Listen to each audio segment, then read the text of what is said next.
Hello and welcome to the first Playday of the University All-Stars. This is an exciting time for myself, my co-caster Jerry, and most importantly, the man behind the scenes, Peakalicious himself. He spent a lot of work trying to get this started, and now his baby, it's coming to light because, Jerry, we have got the start of the All-Stars. And what a map to start with, and what a couple of teams to start with as well. So I got to ask, how are you feeling? How are you doing coming into this? I'm absolutely pumped, McCready. I'm excited for so many reasons. It's a new league. I finally get to cast with you. I get to see these amazing new players in all new formations, and everything is just feeling so fresh and exciting. And I just want to get stuck right in.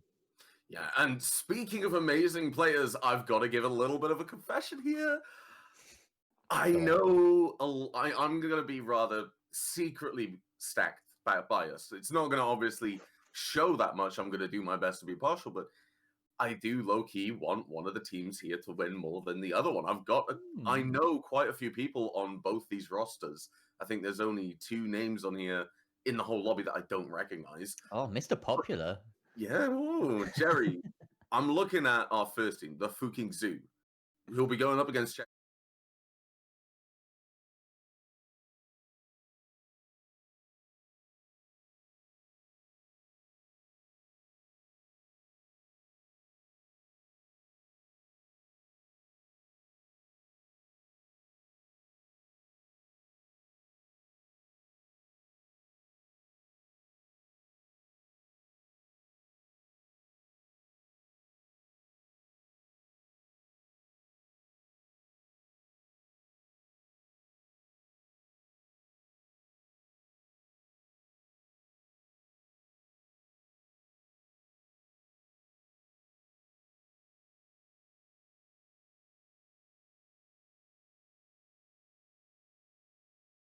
IPO and Sturksy. This is going to be a beautiful rivalry that I can only expect to see blossom as we move forward. If that's the right word, I don't know.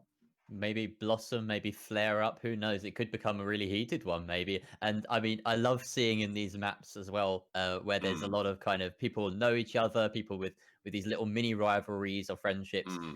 Half the battle sometimes is in the all chat, and I mean, I just love that. I love games where it really sort of spills out and we get to see all of the blood and carnage unfold before us as well, and not just on the battlefield. But we'll see if that happens. We're going to have a quick look at the map bans just to see exactly how we ended up, where we're going today. I do not actually know the order of the map bans, so this is going to play out in front of me in beautiful real time here. I do know where we end up, but let's see the first bans for both sides. So that is, I believe, oh, it's a bit pixelated. Oregon from the Fooking Zoo, and then no, sorry, hang on. It's pixelated for me. What's going on? This is not working. My apologies, ladies and gentlemen. I'm having a little bit of technical issue here. Can you see that more clearly, McCready? I'll give it a go. We'll have a look. Let me give it a go. boot up the screen there, and we'll have a peep.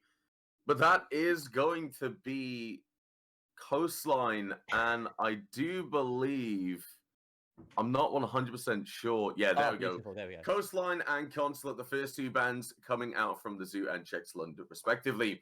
Theme Park, taken away by the Fookin Zoo, followed by Villa by Chexerland. So it could be one of 3 maps. It could be Clubhouse, CAF, or Oregon. And I'm really looking forward to seeing this. As Oregon and Clubhouse both get taken away, it's going to be CAF Dostoevsky. And let's be honest, if there is a place for a uni league level team to show their stuff, it's on CAF Dostoevsky. It's one of those maps where if you don't know how to play it, something is going wrong. Yeah, it's going to be super familiar to everyone, really. And I mean, no surprise as well to see the other 2 in that final 3 be Oregon and Clubhouse. This is the trio that gets played out quite a lot at this kind of level. So yeah, not surprising, but Cafe an excellent place for our first ever Badass University All-Stars matchup. And we are almost ready to head on into the match. So I mean, I don't know about you, but this is going to be very difficult to put any sort of predictions on. You know a little bit more about the players. If I were to put you on the spot right now, McCready, and say who you think is going to have the edge on this best of 1, what do you think? Who's it going to be? Fukin Zoo or Chexerland? Here's the bias playing out, but here's because I know the teams, and I'm going to say Fooking Zoo because I'm looking, like I said earlier, you've got Octagon and Decker. They are both Cardiff first team players. So they have that, they got the chemistry. They know how to play with each other already. Then you got Bigley Bob coming in, formerly a first team member, dropped down to my team, Live, Laugh, Love. You absolutely love to see it. Great name, I have to admit. It's the He's perfect also uni played with them. team name, isn't Yeah. it? Because you get He's it on the also wall. played with them. He knows these players. He knows how to play with them. Scipio coming in, got to be given just that little bit more extra game sense. Playing in those higher leagues such as Platinum League and I believe I'm going to say the Talent League. Not 100% sure on that one, but he's going to come in with that experience, with that just slightly higher level of knowledge and experience. Volcanoid, though, he is that unknown quantity for me, as is Mackie on Chexerland. So I'm quite excited to see this go, and we are going to be jumping into the game very, very quickly. Yeah. I don't know exactly what to expect ban-wise. This is so difficult. It's going to be so difficult to make any sort of predictions going into this, besides just our kind of expectations based on what teams around this around these teams tend to do. Which is, again, these are completely new teams. They may want to stick to the script, or they may want to really mix things up and try to dazzle and impress everyone, because this is essentially, like we said, it is all stars. It is a massive hot pot of just brilliant players coming together for something a little bit different. And we are finally ready for it as we hear the monkey noises come out.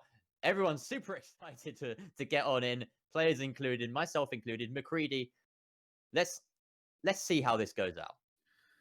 The Live, Laugh, Love coming out from chat from Bigly Bob, and I'm so pleased to see that as we do head into our first game. And the band's coming out, I'm expecting to see a Thatcher Capital. The defenders probably wanted to take away that Capital, but the Fooking Zoo will be taking away Thatcher, and it's not very surprising, is it? Because you look at how he just speeds up so many attacks, just dismantles like the utility lineups in so many ways, but Blackbeard being taken away. That's an interesting ban, but not a throw ban, at least. No, it's certainly impactful on this map. There are so many windows that can be leveraged incredibly well by that face shield wielding Blackbeard. And he's, a bit more of a pocket ban, but definitely a valid one here. Mira going out is no surprise. She's always been strong on Cafe, both pre and post rework. And Maestro, the last one to go. Defensive ban somewhat reminiscent of the meta a year ago or so, where you really focus on that big trio of Mira, Maestro, Echo. No Wamai ban. No Kaid ban. He's, less prominent here, shall we say, on Cafe than, say, Clubhouse, for instance, or Oregon, but certainly an option. So that Wamai Jaeger combo, you'd expect to see it come out most rounds, depending on how these teams like to play it. I mean, is there a more iconic sight for that duo than the top floor of Cafe? I don't think that really is. And I'm looking at the lineup coming out from the Fooking Zoo right now. They've got that Wamai, they've got that Jaeger, and I'm immediately thinking Pixel. That's going to be a heavy place off this defense. You got the Malusi. She's going to be slowing them down if they try and go wide to flush out that player, if they're trying to go towards that heaven area, or at least go for a blend. Those Malusis that realistically, I can read the Fooking Zoo's lineup like a book and what they intend to do. They are looking to just slow them down, and an Octagon in Pixel with a Banshee probably on those white stairs. Perfect position to do that.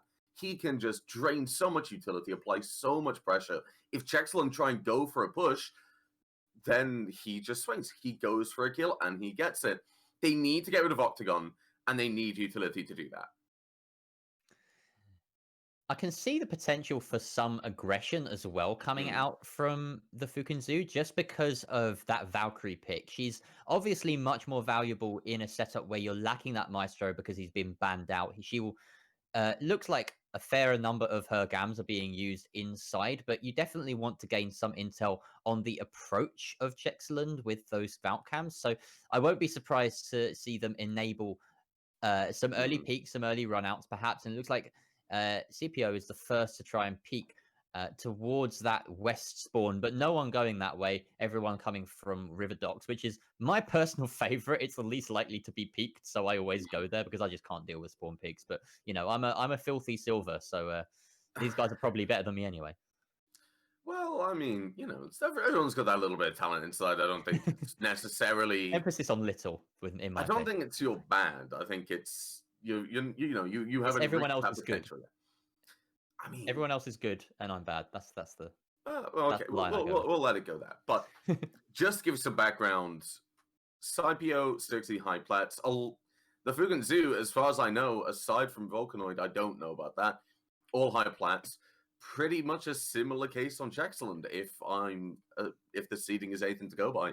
But we are going to see a very early drop in with that diffuser on that Thermite onto Red Stairs, very early presence. And if he can time a flank really well, and if he can get that flank off really well without that Claymore going off, then that'll be huge. But Pigeon's already able to open up that wall. He will be able to stop and pressure on Octagon alongside Mackie. But Volcanoid is going to be punishing Sturksy from just trying to run in. The monkey does not work. Decker, though, able to go on that flank, able to find that kill, get in that Zafir. And now it's a 5v3 in favor of the defenders. 2 gunfights that weren't even gunfights. It's just shot in the back.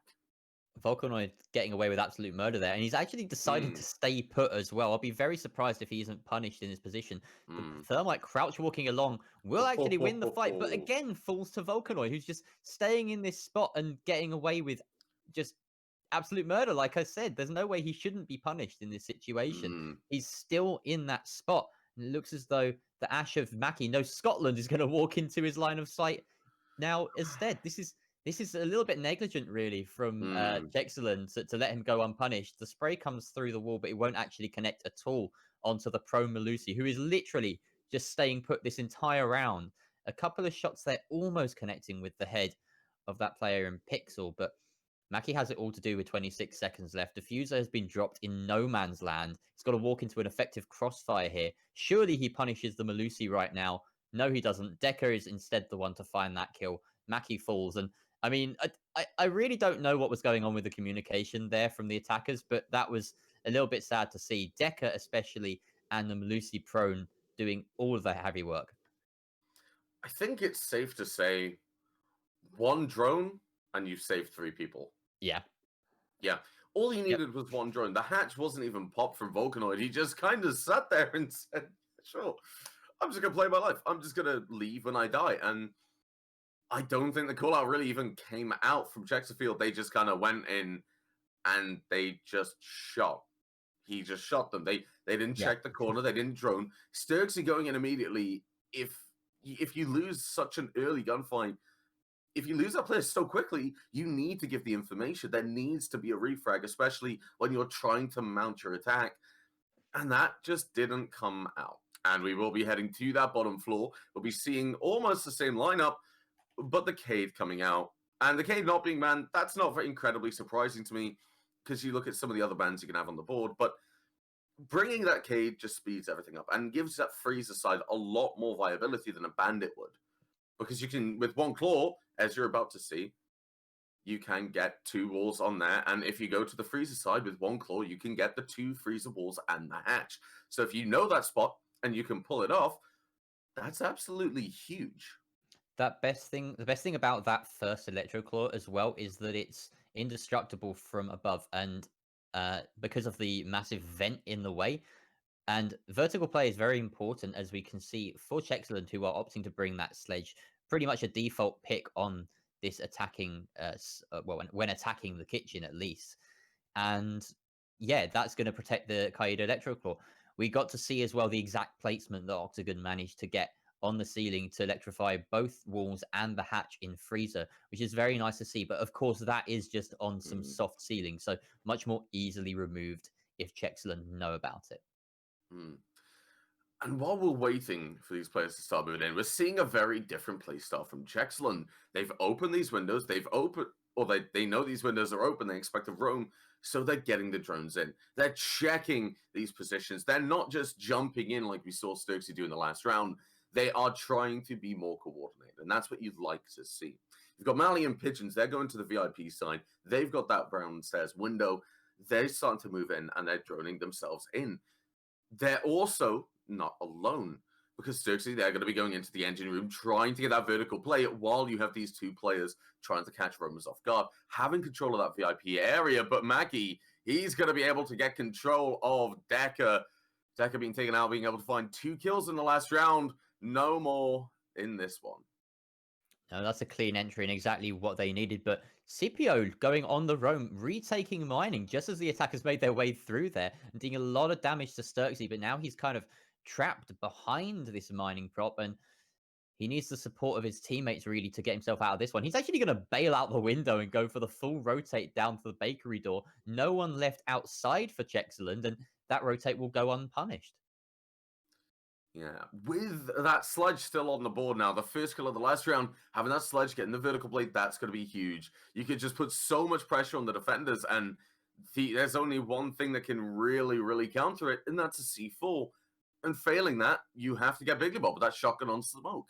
He has to try and get those kills, but his main job is to focus on protecting the utility. But as that breach over by Frieza will get opened, and we with that frag grenade from Stokesy, we'll see the white stairs. That's where the push is going to come out. Octagon, he's going to move into Frieza, take that aggressive position, waiting for that gunfight. He's able to win against Mally. Crosses, though, Pigeon and Scotland trying to get the refrag. Pigeons will be able to do it. With Scotland just walking in now, they've opened that first line of defense, and now they start to push. A smoke canister coming out with 20 seconds on this clock. Another one following, so now that's only one left. But they need to get ready for the kill. You can't box him in the whole time. Biggly Bob smokes off the left side so we can cover that freezer window, doing some damage. Xerxes able to find a kill onto Scipio, and Biggly Bob hears that plant. He's going to be heading around. He just can't land the shot to Xerxes yet. The rotate will come out as he finds Volcanoid. And Xerxes takes some damage, but now it's all down to Biggly Bob. He has to try and push, has to find these 3 kills. He doesn't even see Pigeons. Oh, he goes for the kill with the shotgun, but then Scotland's immediately there looking for that refrag. Cannot land it, though, but they need to play time. And with Stokesy alive, that's going to be key. Biggly Bob not landing those shots. Scotland will take Chexerland through to 1-1. Excellent take there by the attacking side of Chexerland. They're going to tie this one up. Much more convincing round on that attack. And we are going to have a short rehost just to address some technical issues that we're experiencing. So don't worry, we'll be back with the game fairly soon. But let's take a moment to kind of think about what we've been seeing so far. That round especially was a very clean take, a nice top floor. In fact, they kind of ignored the top floor. They cleared the middle floor as part of their own clear. Just kind of maybe there were good enough flank drones, initial drones from the prep phase in place to establish that no one had gone up the stairs, and they were able to just sweep through and do enough of a roam clear via the middle floor instead. So that was very clean. They found that opening frag onto Decker, who was caught roaming. Almost got the better of Scipio, but he just had to escape in the end. But yeah, they leveraged their man advantage. It was a good, clean freezer push. They had someone in VIP to worry about that flank should it happen. And they took all the necessary control, nothing more, got the plant down, and held it well in the post line. It was textbook stuff from Chexerland. Yeah, I feel like Octagon, you played that freezer very early. You were able to get that kill. Yeah, that was huge. That was really well played. You know, you would start to get drawn out, so you push into freezer, you take that position, start to get a crossfire set up. You just needed another player, maybe Biggly Bob, to come around. But then you tried to cross yourself. And at that point, if freezer's open with that amount of time on the round, you need to be prepared for the fact that they are going to be covering that. There are going to be more than one player there. So you need to expect someone looking for that refrag, which is exactly what we saw. Pigeons and Scotland both doing damage to Octagon, with Pigeons getting that final kill. That then meant the rest of the team could flood into that freezer. Biggly Bob did a great job at trying to slow them down, but there's only so many smoke canisters, and then he's resigned to that SMG shotgun combination. Finding 1 kill, unable to find the second, though, onto Scotland. And that is how the round just realistically fell. The early roam, Decker going down, no refrag, no real gunfight, no damage done at least. I feel like that was a really well played round from Chexerland, and I think they're just saying, okay, Creedy, we hear your prediction, but we're not going to let you have it this early on. Yes, we lost the first round, but we're still in it. Yeah, they don't want to respect your prediction at all. They want to take it all the way.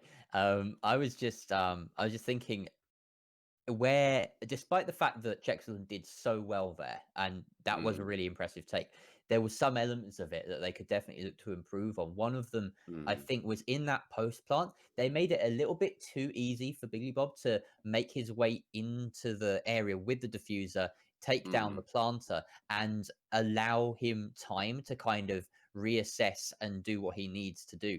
There was a kind of a key moment where in that engagement or in that sort of post plant, there was an opportunity for the two remaining attackers just to pinch the smoke really easily and secure the mm, round straight off the bat. We didn't see much of an impact from the player that backed into the red hallway post plant.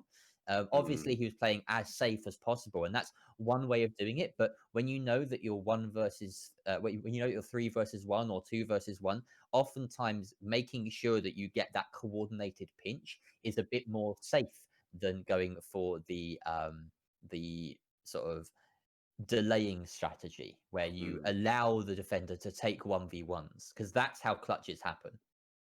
Yeah, I think you're hitting the money right there. I feel like we saw that first goal coming out onto Volcanoid. He found that Melusia, she tried to cross Circe, and he found that kill. But then, like you said, he just backed into red hallway and waited. Whereas with Scotland in that freezer position, and at that moment with pigeons behind that desk, behind the half wall, just waiting, you could have easily set up a crossfire with that freezer window. Have pigeons be that player who's waiting for that late push to try and get the diffuser. However, though, it did just come down to that gunplay, and Scotland definitely won it out. So things to improve, but not the end of the world, I think we could say from that round for the defenders. Yeah, absolutely. It was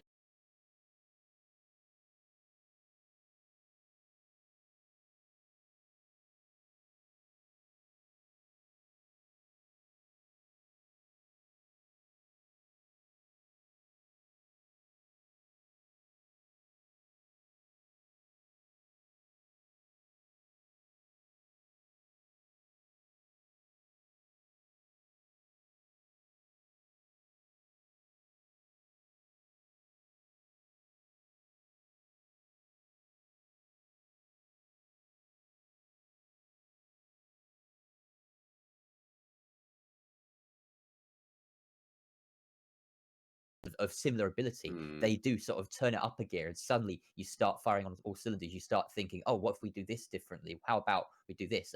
And it's a very quick learning process that we get to see unfold. So yeah, it's one of the most exciting things for me about a new league, a new team, and a new season. yeah, and for me, it's a sort of different. It's a difference for me because I look at it and these are teams that I know, these are players that I know. So it's quite exciting to be seeing them and casting them because I don't realistically get the opportunity to cast these players that much anymore. So it's good to have this chance, have this opportunity. So thank you to the All Stars and Badass League for letting me. Because if it wasn't for them, I wouldn't be able to. But I think we might be taking a short 5-minute break just to make sure these technical issues are sorted out. So do not go anywhere. It's 1-1 currently, but that is certain to change.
And welcome back to the University All-Stars Playday 1 Round 1. And we are going back, Jerry, to the Fooking Zoo versus Chexerland. We just saw both teams pick up a round on that top floor, then that bottom floor. We will be returning to the bottom floor as the attack won the last round. And we're going to have the same ops. And from my perspective, I can see Chexerland doing a very similar thing. Because we saw that they took that control of that freezer VIP side very early on, while they had their players going for the vertical play on the middle floor over towards the other side, put pressure on, distract the defenders more than anything to where the real take was happening with freezer. At that point, you get Sturksy hits around the dining, opens the floor, drops a nade, the K claw's gone. You open up freezer, you start pushing in, and that's exactly how we saw it go through before. I would expect Chexerland to do the same thing, but I would hope that the Fooking Zoo, they do something else. Yeah, I mean, for Chexerland, you put it quite well. It's a case of if it ain't broke, don't fix it. And the Fooking Zoo need to adapt to that because it was a clean take and they didn't really have any kind of convincing response for it. I did like that CPO tried to make a play to address that early loss that Decker was picked off inside of Train. But in the end, he made the smart decision to fall back and not risk his life any further after missing the initial engagement. But that's the kind of thing I'd like to see be pulled off by the Fooking Zoo. They're aware of the game state. They know that they have to make that play in the situation. So clearly they've got that game sense. They understand. And I like what I'm seeing right here with a bit more of a heavy roam presence right here. CPO lurking on the top floor, Decker again in train, and now I'm wondering whether the Chexerland are going to sort of check all the boxes this time round, or whether they'll sort of assume the same sort of roam that was in play last time round. I feel like this is what we saw before from Scipio, playing up on that top floor, opening all I those must have been windows, mistaken then. putting that pressure. But yet again, we're seeing him fall back quite quickly. He is using this in minibar. He has been drawn out by Mally, which, fun fact, is backwards for William. I don't know why, because his name is actually Jono, but we move. We'll allow it. But Scipio, I want to talk more about that. He's going to jump in and tag up Mackie quite a bit, down to 1 HP, actually, just escaping with his life. Scipio saying, okay, I've been called down. I need to pull back. That's a very smart way to play it. But Makey, this is only the start of his issues. He's also got Decker waiting in that dining to finish the job, finish that kill, and get that opening pick. And that is what I think Fooking Zoo need to have, because this map, so far, looking at the 2 rounds, it's anything but one-sided. It is so balanced that even the slightest thing can throw it off. And at the moment, it's going in the Fooking Zoo's favor.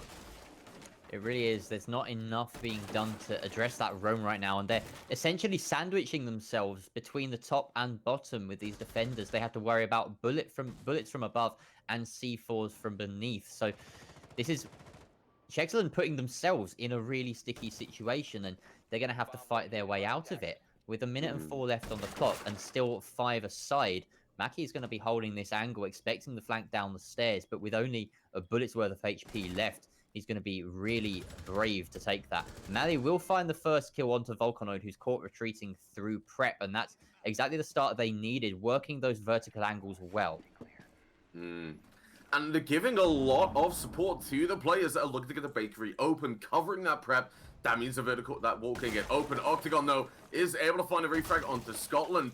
And you may have noticed it, but Scipio, he's playing pillars very closely. He's waiting for even later to push. Octagon will get taken out by Circe, but Scipio will find Mackie. Mally getting the refrag, though, finding his 2nd kill. And with 18 seconds on the clock, the push has to come out. One smoke canister goes out. Decker pushes through dining, is able to find a kill onto Circe.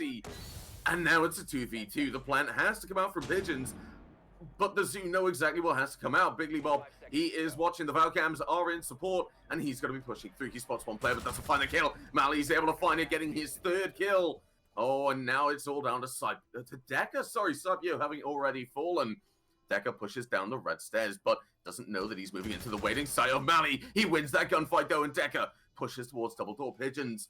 Playing by the open wall, giving that audio cue might not be the biggest play, but Decker pushes in, the pre-fire comes out, but doesn't find the shot. He goes for the swing though, and he gets the kill, and gets the diffuser, and Fooking Zoo, they didn't win the first kitchen defense, but they will win the second. And it's all on Decker right there. He made some massive impact frags in that 3K, the first of which coming through Dining, and then second and third just grabbing the clutch in the post plant in the 1 versus 2. Impeccably played by the Jaeger. Now, that was just wonderful to see. Chexerland will be kicking themselves after that because they really could have gotten themselves into better post plant positions and supported each other potentially, but it was a rush to take. They did do especially well to even get the plant down in the first place, considering how under the cosh they had been up until that sort of 30-second mark. So overall, some positives from Chexerland to take forward, but Decker was the one to just light up the round overall.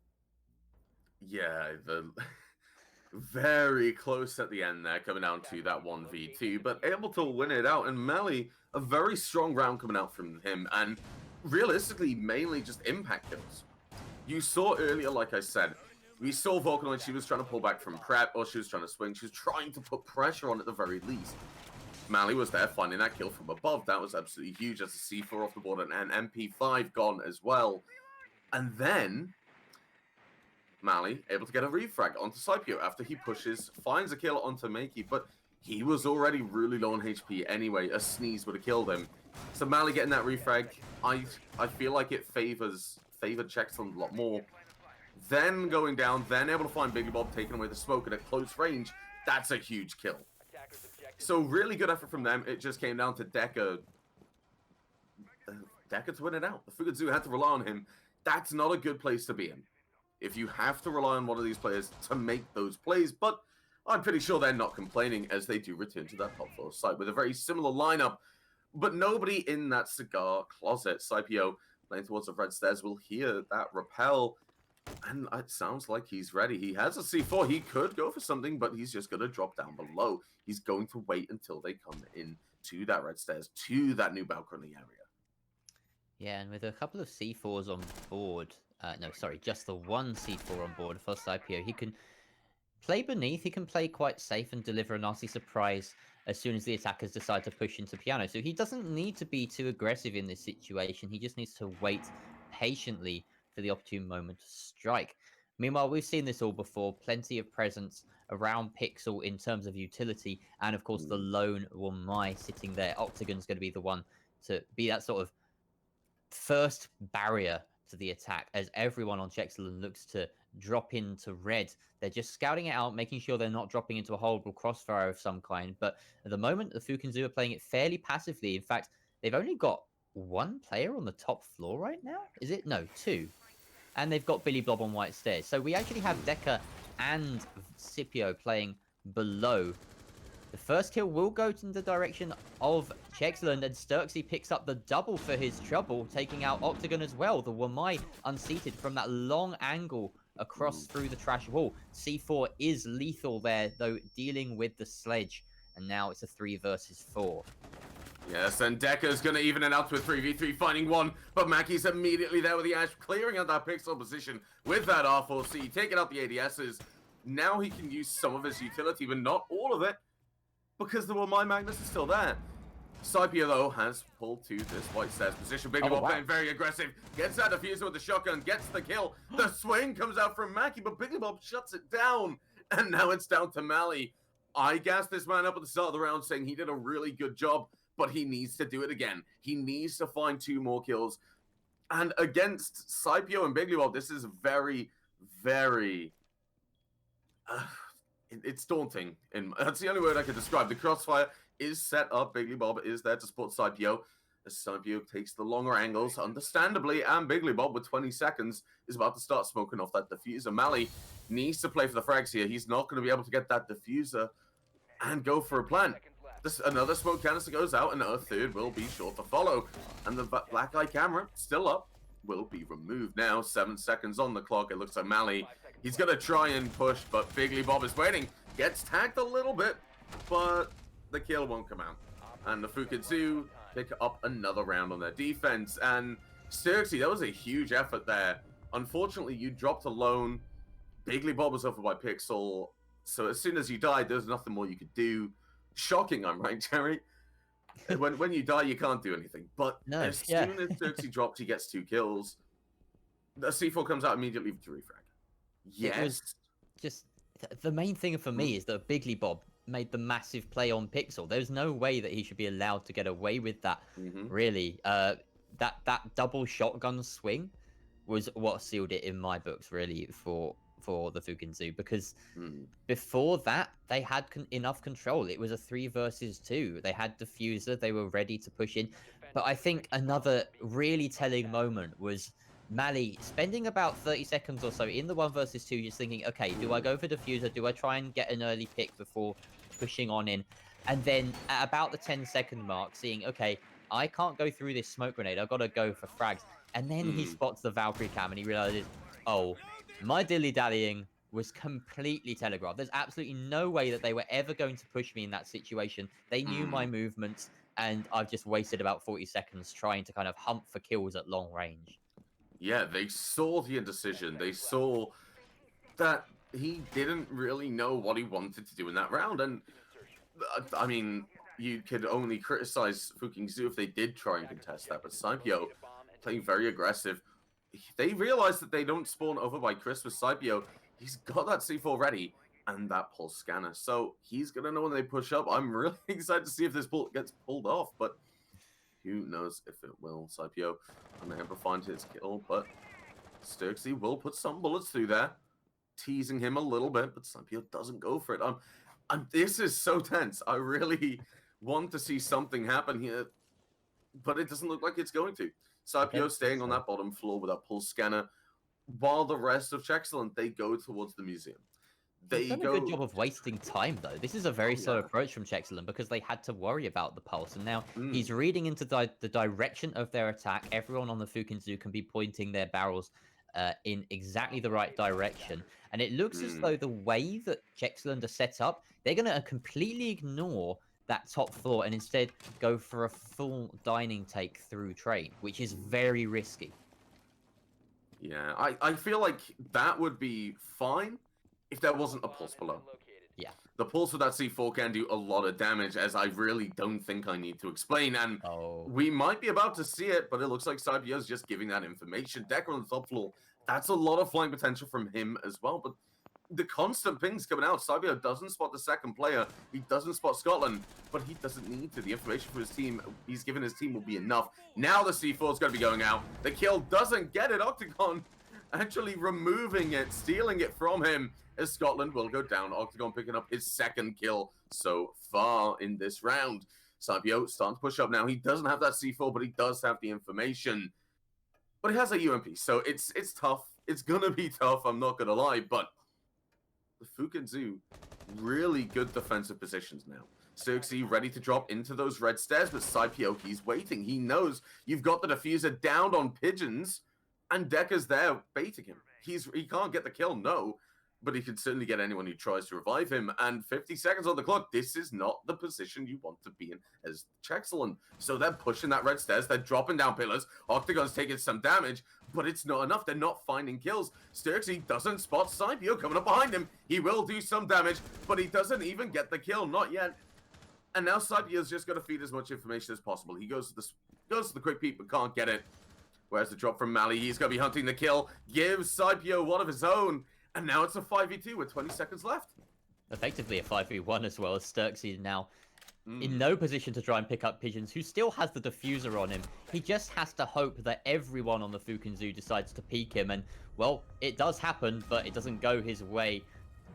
That's Billy Bob getting the confirm or onto the sledge, or Sturksy confirms the downed player outside.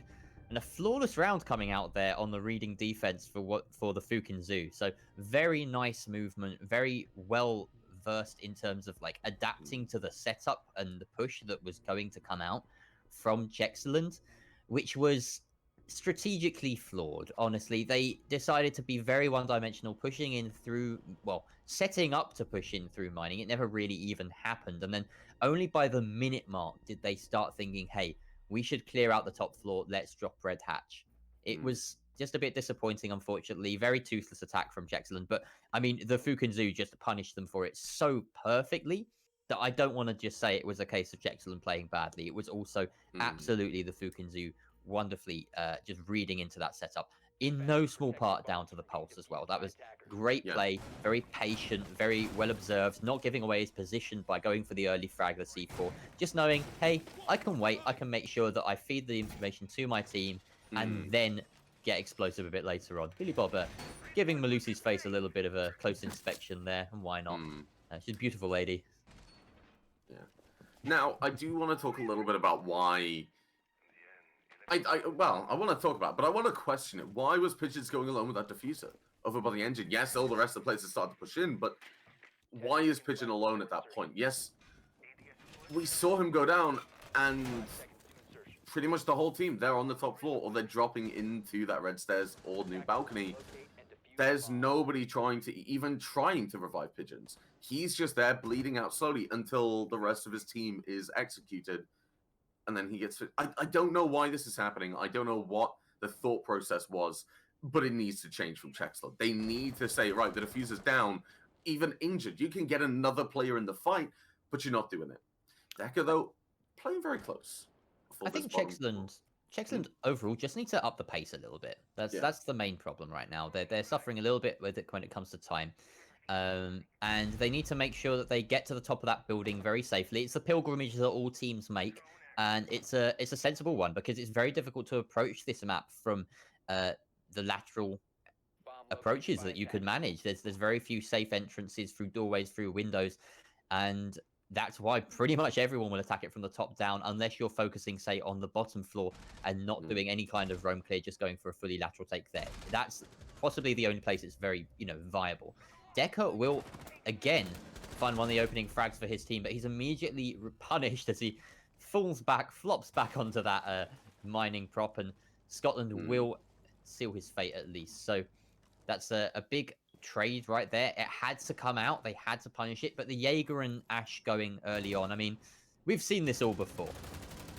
Yeah, Octagon, though, he's able to finally kill onto Mali, shutting down that dining room pressure.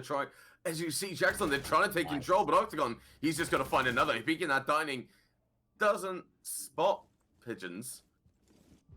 But it doesn't matter at this point. This Bigly Bob's able to finally kill onto Scotland. You got a player on white stairs.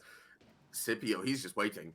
He's got that MPX. He knows there's a player there. You hear the Deagle shooting through the wall, but Pigeons is in a 1v4 with a minute on the clock, and he is still outside. He has to start entering the pre-fire, giving away his position. Sabio jumping out.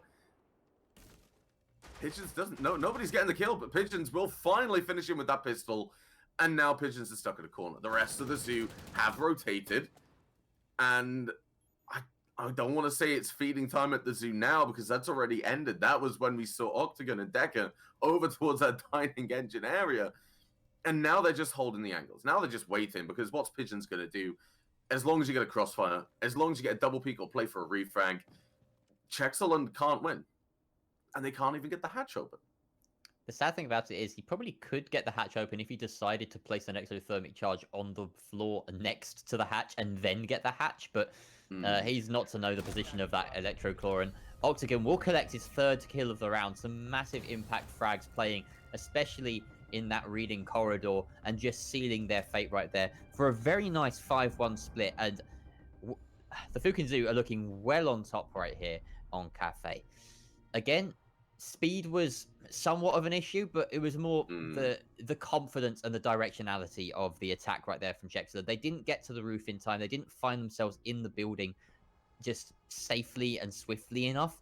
And they seem to consistently want to enter through mining window, which is probably one of the safest points besides the top floor, but it's still risky. You still essentially walk into a crossfire unless you've droned it out very effectively, and they didn't even get to that point. They were met with resistance at the window by the Jaeger of Decker, who's doing exceptionally well so far. We'll see if he continues that streak on the attack as we swap sides, and I'm interested right now by that 6 pick. We go from a Monty to an Amaru on the side of the Fooking Zoo, and Scipio is looking to surprise some people.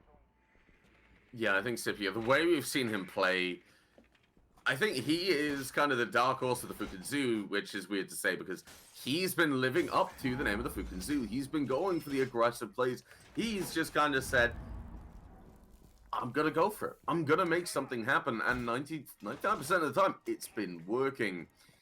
So I'm not really surprised to see the Samurai come out. He's probably feeling very confident. He's been able to be this huge impact player so far. Well, he could maybe do that again. Get a couple of kills. All he needs to do is get one kill, and he's retraded. And if he can find it onto, I'm going to say Xerxes. If he can find Xerxes in a kill, that's going to be huge. That's going to change the round so much as that pixel can't be played. You don't have that late round utility denial.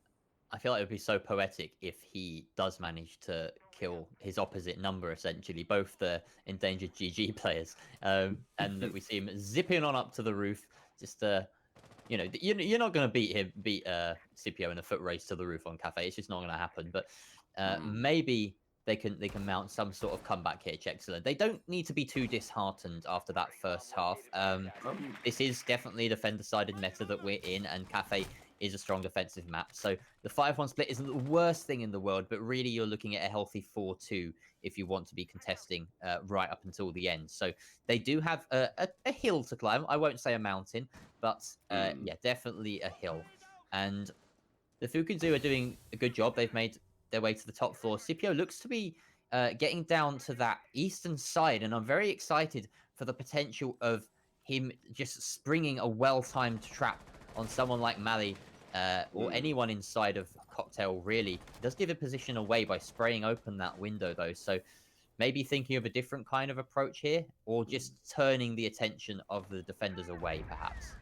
I'd say turn the attention, distract them. If you can distract Mackie with that 416 for just a little bit longer while the rest of your team go for the push, that can be huge. You can get that early map control, but Scotland's gonna say no. Able to find a kill onto Decker from those red stairs. And I've got to question Biggly Bob really quick, because while he was on the roof, supposedly droning, he sent me a Discord message. I don't know why, but he sent me a Discord message when he's meant to be droning. Biggly Bob, oh, I know you're on your phone. Scipio's on the different one. Scipio does go in, but yeah, Mali will find that kill. Octagon getting a quick refrag, but the distraction is there. Octagon's making that presence. He's refragging. He's finding Mali as well. So a calculated play maybe. Not one where he got any kills, but now it's evened out. The magnets are getting removed with Xerxes still on the board, still putting them out. And Octagon is going to have to look at... Ooh, might try and get a Nomad behind to flush him out or just sneak in. Xerxes not going to be looking for the prone player. He's doing it. Octagon's going in. He's going to try and catch a Biggly Bob. Fighting a kill off the pigeons. But Xerxes knows. Octagon getting taken out. Oh, no. It's now a 2v2 with Vulcanoid and Biggly Bob. They're going to have to make this push against Mackie and Xerxes, two of the formidable Chexerland players who've been putting up these kills for their team so far. But Biggly Bob over towards his default plant will get shot from the crossfire by Xerxes, who is going to start falling back. Vulcanoid looking to get one of her own, but Xerxes in bathroom now. You need to start pushing. Time is ticking down. Biggly Bob on low HP. Vulcanoid moving in, covering that bathroom area, but Xerxes rotating yet again. The plant is coming out and probably will be stuck. Mackie and Xerxes, they can't see the players. And Mackie is looking. Biggly Bob finds a kill onto Xerxes, swings onto Mackie, but Mackie gets the kill. And now it's between Vulcanoid and Mackie. And the pistols are coming out from Mackie, but he can't win it out. Vulcanoid picks up another round for the Fooking 2 and puts us onto match point. I thought we were about to see yet another Jaeger 1v2 post-plant clutch, but Vulcanoid just edging it out right there with the PDW-9. A beautiful, underused gun, if you ask me, on the Jackal. Great round from Vulcanoid in particular there. And that was just such a back and forth. They were going really toe-to-toe. Every single kill replied upon by the opposite side, and it was just impossible to predict how that would turn out. Impressive that Biggly Bob managed to stick that plant, and honestly, before it went down, I was thinking this is absolutely in the defender's hands, but right now, I mean, the Fooking Zoo are just proving me wrong. They've pushed us onto match point. They're going to be rocking the fuse, expecting potentially a rotation down to the bottom floor, I suspect, but that's not what's going to happen, as instead, we've got a second attempt right here up on the top floor, the bar and cocktail. Yeah, and I'm looking at it, and I'm thinking Chexerland, they need to, like you say, something needs to step up. And this, on the defensive side, I think it was a lot more closer than most of those attack rounds because, like you said, the pace was a real issue on the attack. It was something where Chexerland really struggled, was getting in, going for the refrags because for the Fooking Zoo, they'd get an advantage, they'd get a kill, and then they capitalize on it. Chexerland wouldn't put that immediate pressure on, so the Zoo had time to assess, time to determine what they needed to do. And I feel like Chexerland, this is the opportunity now. You wait, you hold. You don't have to worry about that. Fooking Zoo need to do that. You need to be prepared for the pushes constantly coming out. And Sturksy, he tried. He gave it a really good go. So did Mackie. But at the end of the day, like you said, the refrags came out. It came to Volcanoid and Biggly Bob, two very well-skilled players. I know you got Biggly Bob on that Thermite, on that support, but he plays that role really well in my experience. So he's 6-2 right now. And I think that just says the support menu. That just shows what he's about. It does. I think I'm intrigued by how Fuse is going to be leveraged in this scenario. He's a very useful operator for removing utility, and I'm surprised to see him not use a cluster charge on that Red Hatch before sending down or before destroying it, because that's one of the best things you can do with Fuse at the moment is, use the fact that he essentially has 15 throwables, right? Which is way more than any other single operator can bring. You can position those Fuse charges in locations. For instance, this south window that we're looking at that looks at Whitehall and potentially reaches into Pixel and Bathroom. You send a cluster charge on that window as long as you have someone guarding your rear from a run out, potentially down in the garage or a peak. Then that's a really high value cluster charge. It can get rid of magnets, it can get rid of banshees, castle barricades if they're being employed. Sturksy getting very aggressive, decided to just leave his host from Pixel and go right on in immediately after the breach is set down by Biggly Bob, punishing the Thermite and immediately putting us at a 4 versus 5 before the attackers have even entered the building. But Volcanoid is there to reply upon Scotland taking down the roaming Vigils. So a delayed and somewhat separated refrag, but an important one nonetheless. Yeah, having that security that you're not going to be flanked. Well, it's never truly there, but unless you have a nomad. But Octagon needs to get those air jumps down. But getting that kill, just say, right, they might not be able to afford it. Sturksy, though, he got that early kill, and you got to commend him, but he's going to be an early kill. Sabio taking him out very quickly. Decker getting a kill of his own onto Mali, and it looks like the Fooking Zoo, they're just charging their way through. As Sabio's able to find another one with the plank going down. It's all down to Pigeons on that roam, trying to catch them off guard, but now he's going to have to push up red stairs. There's a nomad on the board, like I said, with the air jab.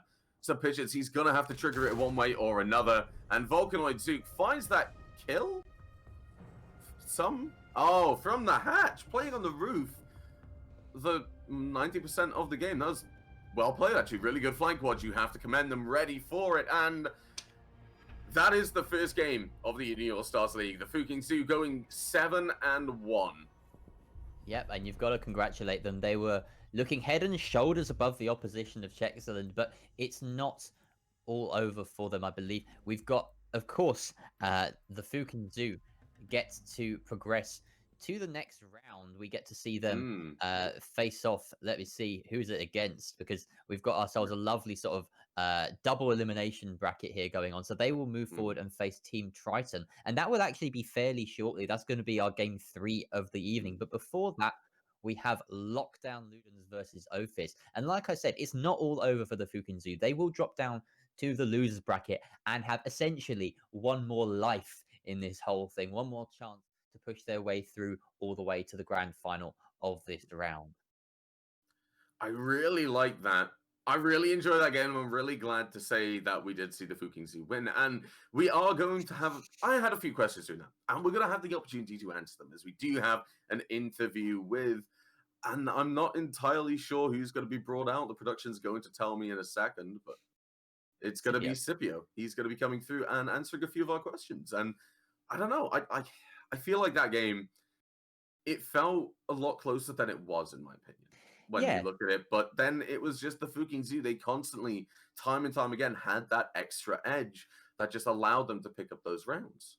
I think it was rounds like, well, the real turning point when you look back at the way that the match played played out overall Mm. was right back in round 3, the kitchen defense that the Fukin Zoo had, which resulted in a post plant, a 2v1 post plant in favor of Chexerland, and Mm-hmm. the clutch coming out from Decker, getting the post plant kills that he needed and getting the defuse. And it was just that was probably the closest round we saw.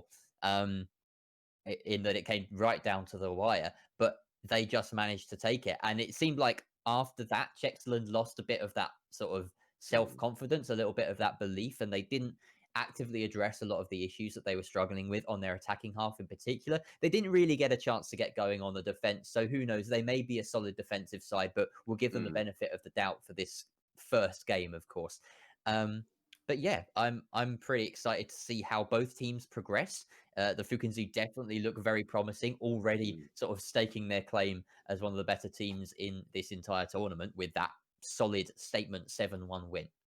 Yeah, and we are going to have that interview very soon. I'm not sure what's going on at the moment, but we're just trying to get Scipio in. There we go. And I want to talk a bit about the refrag potential. There was a lot. It felt like there was a lot more refrags being taken by a Fuking Zoo, and I feel like that's just I've got to put it down to the chemistry that you have two players who are already on a team together. Add in another one who has played with them before, played with them quite a bit actually, and then you just have two people who can slot in quite easily around that. I feel like that just helps a lot more, and they were able to go for the refrags. They were able to position themselves realistically. I rarely saw one person going in for a kill, and half that time it was Scipio. He was going to either get a kill or a distraction for the rest of his team to do so. For example, that Amaru pushing cocktail. He went in, he died, but he turned 3 heads for Octagon to get a double kill, refrag, bring it down to a 3v3, and then we saw that post-plant situation that did come down to the 1v1, but I feel like just having that ability and having the coordination to get those refrags really helped out the Fuking Zoo. But Scipio, it is Scipio, yeah? Welcome, and it's time for that interview. Hello. Right. How you doing? Hey, it's great. I believe this is our first time actually speaking. We've played against each other and talked a little bit. But hello, it's good to meet you, man. You too. And please correct me. How do you pronounce your name? Nah, Scipio, that's right. That was Scipio. Scipio. I started Scipio because Yeah. I heard it one time and oh well. It was probably Sturksy goading you on. All right, I'll pronounce you Sturksy then. Yeah. Okay. So Sturksy, congratulations on that win. Really well played by yourself and your team. And I'd be horrible to say it, but I have to say it. I'm low-key glad that you won. Congratulations, because that's fine by me. Support the Cardiff team. Of course. I understand where your loyalties lie. That's fine. Yeah. So I do want to ask quite a bit about how the team comp was, because you seem like you guys were a lot more prepared, and I was talking about it when you joined. You seemed a lot more prepared and coordinated around each other and comfortable, more importantly. I think, we'd played a little bit before. We'd played a few just like ranked games and stuff. We'd talked a lot before, just got comfortable with each other before the game, I think. So that made it a little bit easier then to just hop in and play fairly dynamically off each other. Okay, have a pretty productive game, yeah. Yeah, I like that.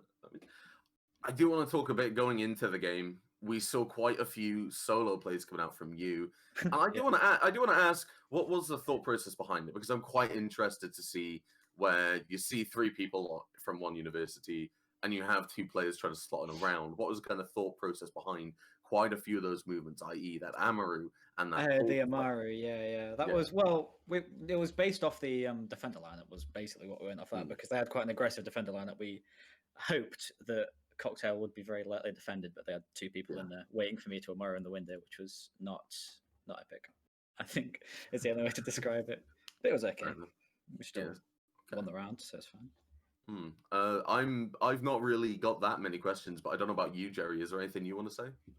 I just want to say, maybe ask you sort of what your next kind of focus is as a team, where you sort of think, okay, we've got that win under our belt. Obviously, you're going to be playing later tonight, so you don't have too much of a rest to sort of prep for that one. But maybe sort of as a kind of goal, what's your sort of thinking after that map? It is still probably coordination, I think, to some extent. It's, just cohesion, especially on attacks, because obviously we didn't get much practice for the attacks in that game, but it's just, make sure our attacks are cohesive and we actually, we're wasting utility and then pushing fairly quickly into site to actually get a plant off. We're focusing on planting, not getting kills, I think. Great. Would be, Okay. I'd say, yeah. I look forward to seeing more of that then. Yes, thank you very much. Thank you for casting as well. Yeah, it was my pleasure. McCready. And yeah, and we'll be looking forward to doing it later because, like you said, you'll be playing in round 3 against another team. So I'm quite excited to see how that goes. But we are going to have a short break. I do believe before we go to our second round, production will confirm that for me in a second of my ear.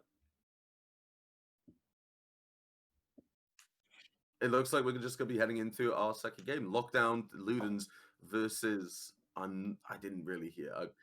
Help me, Jerry. We are going to have a break. Don't you worry, McCready. Okay, yeah, thank you. I'm dying a little bit inside. I need somebody just to steady the waters. But yes, do not go anywhere. We'll be back very shortly. That was round 1. 3 more to follow.